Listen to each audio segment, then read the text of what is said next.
안녕하세요. 오늘 저희는 지난 주일 목사님의 말씀에서 함께 나누었던 그 깊은 울림과 또 생각할 거리들을 좀 더 이야기해 보려고 합니다. 네, 반갑습니다. 시작부터 아주 강렬한 이미지가 있었죠. 그 얼마 전 미네소타 총격 사건 뉴스 속에서요. 맨발로 아이를 찾아 막 헤매던 어머니의 뒷모습? 네. 저도 봤어요. 정말 가슴 아팠죠. 그 절박함이 오늘 우리가 마주할 인물 하갈의 마음과 딱 포개지는 것 같더라고요. 정말 숨이 턱 막히는 그런 막막함 속으로 한번 같이 들어가 보시죠. 네, 맞아요. 창세기 21장에 그려진 하갈의 모습이 바로 그렇습니다. 아들 이스마엘하고 같이 광야에 버려져서 물 한 모금 남지 않았을 때 아이가 죽어가는 걸 참아 볼 수가 없어서 좀 떨어져서 막 목 놓아 울고 있었잖아요. 정말 상상만 해도 너무 네. 근데 이런 극한의 상황까지 가기 전에 하갈의 삶이 어땠는지 먼저 좀 들여다볼 필요가 있겠죠. 이게 그냥 옛날 성경 인물 이야기가 아니라 그 안에서 오늘 우리를 향한 하나님의 시선, 또 그분의 손길을 발견하는 시간이 되면 좋겠습니다. 맞아요. 먼저 하갈이라는 인물의 배경을 좀 더 입체적으로 이해할 필요가 있겠어요. 목사님 말씀에서도 그 부분이 참 인상 깊었는데 당시 사회에서 하갈은 이름조차 희미한 존재였잖아요. 그렇죠. 히브리인 가정이 이집트인 노예, 국적도 신분도 뭐 하나 기댈 곳 없는 그런 경계선 밖의 사람이었죠. 네, 노예라는 신분 자체가 당시 고대 사회에서는 노예는 사실 인격이라기보다는 거의 소유물, 재산처럼 취급받았으니까요. 이름 대신 그냥 그 종 정도로 불리는 게 보통이었죠. 목사님께서도 언급하셨지만 아브라함과 사라도 처음엔 하갈을 이름으로 부르지 않아요. 맞아요. 그냥 여종. 네. 심지어 당시 유목민들 표현으로는 노예는 태아와 같다. 한 번도 사람으로 태어나지 않은 존재. 이런 말까지 있었다고 하니 얼마나 비인간적인 대우를 받았을지 짐작이 가죠. 사회 시스템 안에서는 완전히 투명 인간이었던 거예요. 그런데 그런 하갈에게 정말 예상치 못한 변화가 찾아오죠. 바로 주인의 아이를 갖게 된 거예요. 네. 목사님 말씀처럼 이게 마냥 비극만은 아니었을 수도 있겠다. 이 부분이 좀 흥미로웠어요. 당시 관습으로는 노예가 주인의 아이를 낳으면 아주 제한적이긴 해도 첩으로 인정받아서 약간의 신분 상승 같은 걸 기대할 수도 있었다고요. 네. 뭐 일말의 기대감 같은 게 있었을 수 있죠. 하지만 그 작은 빛이 오히려 더 깊은 갈등의 불씨가 됩니다.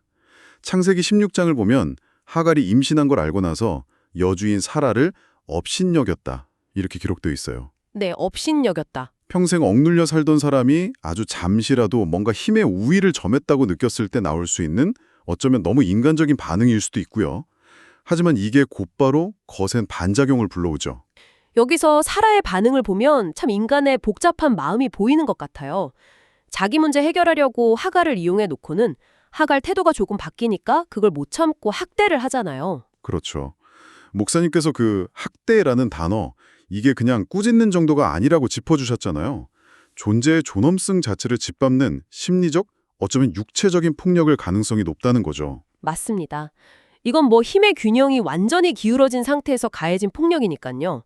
하갈로서는 정말 견딜 수 없는 고통이었을 겁니다. 결국 그녀는 모든 걸 버리고 도망치는 길을 택하죠. 임신한 몸으로요.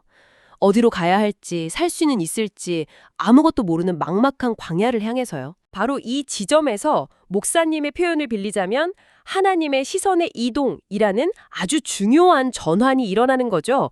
상처 입고 도망치는 하갈. 사실 객관적으로 보면 하갈도 잘못이 있잖아요. 사라를 업신여겼으니까요. 그런데 성경의 시선, 아니 하나님의 시선은 누구에게 향하고 있을까요? 네, 이게 정말 놀라운 부분인데요.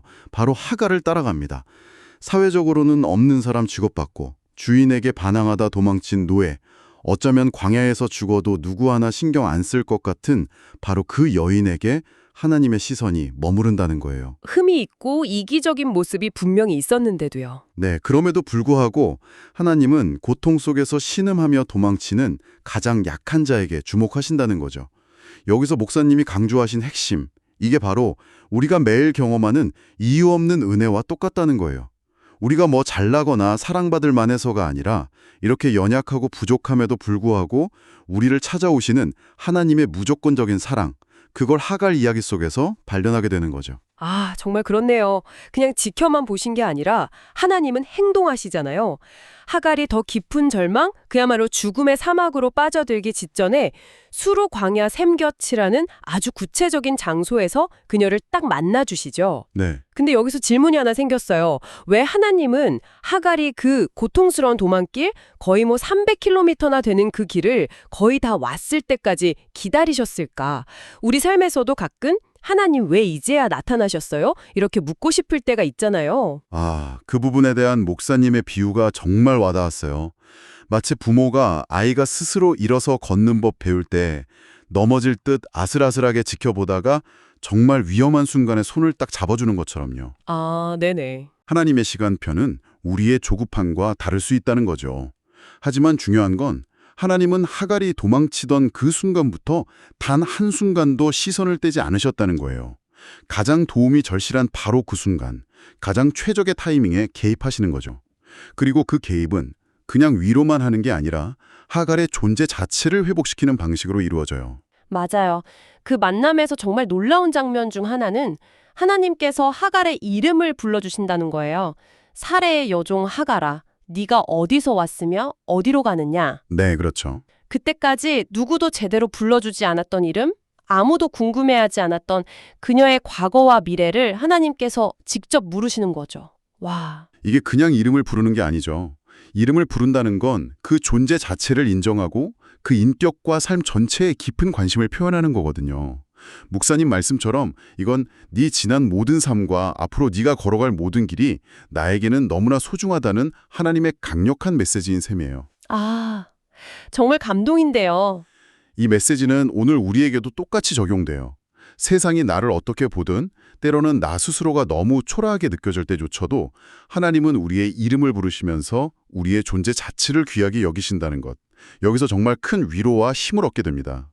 그리고 하나님은 보실 뿐 아니라 들으시는 분이라는 사실이 또 이어지는 약속에서 드러나잖아요.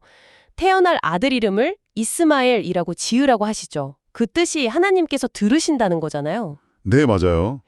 이건 하갈이 광야에서 혼자 흘렸던 눈물, 그 고통스러운 신음소리를 하나님께서 다 듣고 계셨다는 의미 아닌가요? 평생 남의 명령만 듣고 살아야 했던 노예의 목소리를요? 네. 세상 아무도 귀 기울여주지 않았던 한 여인의 고통스러운 부르짖음을 온 우주의 창조주께서 들으셨다는 것. 아, 이건 정말 가슴 벅찬 진실입니다. 여기서 우리가 꼭 붙잡아야 할 중요한 진리는 하나님은 고통 속에서 울부짖는 소리를 절대로 외면하지 않으신다는 사실이에요. 네. 목사님께서 시편의 여러 구절들을 인용해 주셨잖아요. 시편 18편 6절, 내가 고통 가운데서 주님께 부르짖고 나의 하나님께 도와달라고 외쳤더니 그분은 자신의 성전에서 내 소리를 들으시고 그분 앞에서 울부짖는 내 소리가 그분의 귀에 들어갔다. 또 시편 34편 17절, 의인이 부르짖음에 여호와께서 들으시고 그들의 모든 환난에서 건지셨도다. 이런 말씀들이 다 그걸 증명하죠. 그렇죠. 하갈은 이 놀라운 경험을 통해서 하나님을 나를 살피시는 하나님, 즉 엘로이라고 고백하게 되잖아요. 평생 남의 눈치만 살피며 살았던 그녀가 비로소 자신을 깊이 살피시고 주목하시는 분을 만난 그 감격의 고백인 거죠. 엘로이, 나를 살피시는 하나님. 그런데 하갈의 이야기가 여기서 끝이 아니죠. 시간이 꽤 흘러서 한 17년쯤 지났을까요? 아들 이스마엘이 청소년이 되었을 때 하갈은 또다시 광야로 쫓겨나는 신세가 돼요. 네, 두 번째 시련이죠. 이번에는 아들과 함께 부엘세바 광야에서 또 죽음의 위기를 맞게 되고요. 처음 도망쳤을 때보다 어쩌면 더 절망적이었을 것 같아요. 이제 혼자도 아니고 훌쩍 커버린 아들이 눈앞에서 목마라 죽어가는 걸 봐야 했으니까요. 정말 가슴 아픈 장면이죠. 하지만 하나님의 시선은 여전히 그들을 향하고 있었습니다. 이번에는 하나님께서 하갈뿐 아니라 아들 이스마엘이 우는 소리를 들으셨다고 성경은 기록하고 있어요. 아, 이스마엘의 소리를. 네, 이삭이 태어난 후에 집안에서 소외되고 상처받았을 그 아이의 울음소리까지 하나님은 놓치지 않으셨던 거죠. 그리고 하나님은 다시 한번 개입하십니다.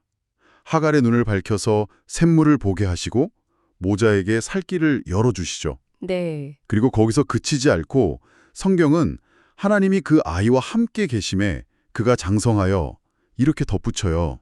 그냥 살려주신 걸 넘어서 하나님께서 이스마엘이 자라는 과정 내내 함께 하시면서 돌보셨다는 의미죠. 그 결과가 참 인상 깊어요.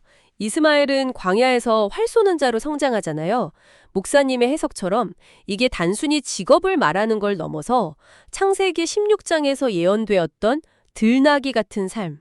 그러니까 어떤 권력이나 시스템에도 얽매이지 않는 자유로운 존재로 살아갔다는 걸 보여주는 것일 수 있다는 거죠. 네, 맞아요. 노예였던 어머니 하갈이 평생 갈망했을 법한 그 자유로운 삶을 아들 이스마엘이 하나님의 돌보심 안에서 살아가게 되었다는 점, 이게 참 놀랍고 또 은혜로운 결말인 것 같아요. 그렇죠. 세상 기준으로는 실패하고 버려진 인생처럼 보였을 수도 있지만 네. 하지만 하나님의 시선 안에서 하갈과 이스마엘은 결코 잊히거나 무가치한 존재가 아니었다는 것.